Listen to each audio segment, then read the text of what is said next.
Hello, everyone, and welcome to another edition of How Stories Work.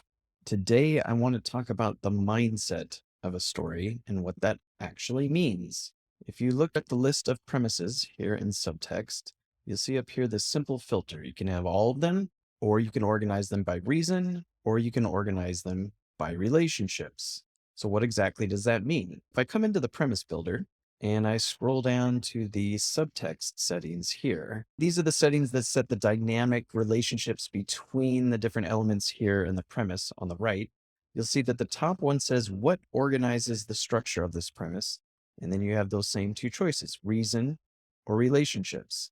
Now, if you look at the default premise here, it says abandon stopping someone from going forward and you can get a girlfriend, which I guess is a good premise. Ultimately, abandon running away from something or avoiding, and then you can achieve something. So that's a very traditional premise. And you can see how that is organized through reason. It's a cause and effect. So if you do this, then you are going to get this. It's if then. Another way to structure a story is through relationships. So if I click here on relationships, that same exact story, but now organized through relationships, reads address being selfish by balancing your overwhelming stopping someone from going forward with your looking for new challenges. As you can see, it's very different. It's longer, it's more complex.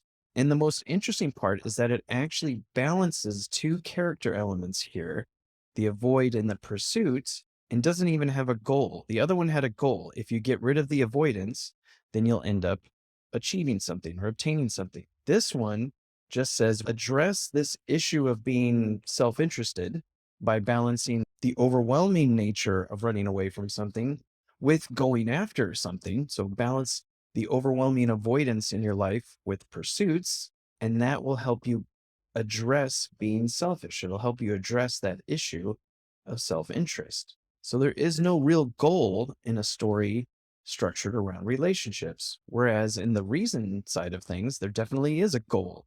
You abandon this and you're going to get this. So why does this happen? Turns out that all of us are organized into two huge groups. Those who prefer to solve problems through cause and effect and reason oriented thinking, and those of us who prefer to manage inequities through balancing relationships and changing the direction of things in service of some intention.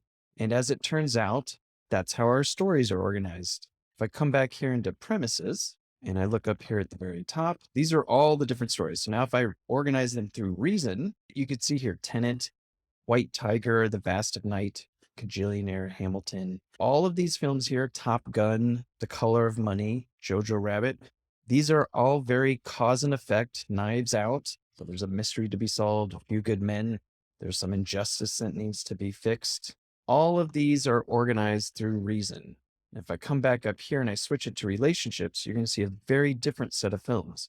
Do the Right Thing, Disney's Peter Pan, Charlie Kaufman's I'm Thinking of Ending Things. That one's really crazy. If you know any goal to that story, please let me know. In fact, the premise for that film reads victimizing yourself with the uncertainty of exploring what happened in your past disconnects you from the outside world, clouding your acknowledgement of what really happened with shades of being preoccupied with how people see you.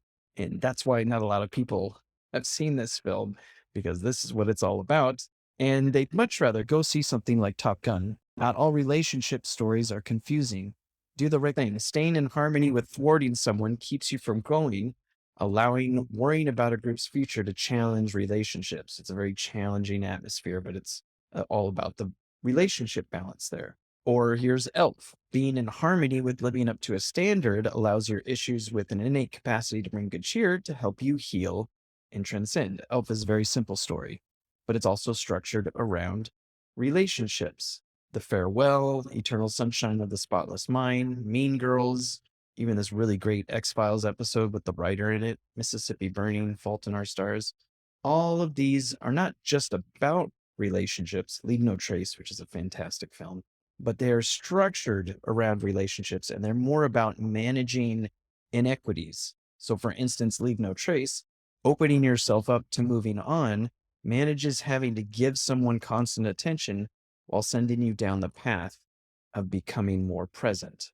And there's no real goal in Leave No Trace, but there is a managing of inequities between father and daughter. So when you go and you want to build your own story here, and you come in here into the premise builder, and it comes to choosing either reason or relationships, the easiest way to come about this is to just think to yourself, which one of these do I really relate to? Can you read this abandon avoiding paying taxes for something and you can let a group go? And does that really connect with you? Or do you want something that's a little bit different? Address thinking about one's own interests by balancing your overwhelming avoiding taxes with your pursuit. There is no right answer except the one that connects with you. But do make that choice because it will have a significant impact on the way the acts are ordered, on the way that the individual scenes are ordered, and then, of course, the individual beats within each scene. Because this truly does organize the structure of the premise. And for those of you who know the Dramatica theory of story, this is a one-for-one relationship with the main character's problem-solving style. Reason is the linear problem-solving style, and then relationships is the holistic problem-solving style. The reason why I changed it just a little bit is that technically speaking, there is no problem-solving style. If you're a holistic thinker, you don't even think in terms of problem solving, you think in terms of managing inequities. And so I've just changed it to the mindset of the story, whether that mindset is linear and organizes things through reason, or whether or not that mindset is holistic and organizes things through relationships. So that's it for today's How Stories Work. If you have any questions about this, it's a very complicated concept, but a very important one because it really gets to the heart of what your story is going to feel like. And just know that when it comes to your audience, those who think more linearly or more reason, cause, and effect, they're going to be able to relate better to a reason structured story. So your audience is generally going to be bigger. Whereas when it comes to the relationship structured story, those who are reason oriented aren't really going to get it. The relationship oriented people will definitely get it. And then, of course, when it comes to the reason, both reason oriented people and relationship oriented people will get the reason because it's really simple. It's you do this and you get that. So that's it again for How Stories Work. If you have any questions about this concept, please leave a comment below, or I will see you tomorrow.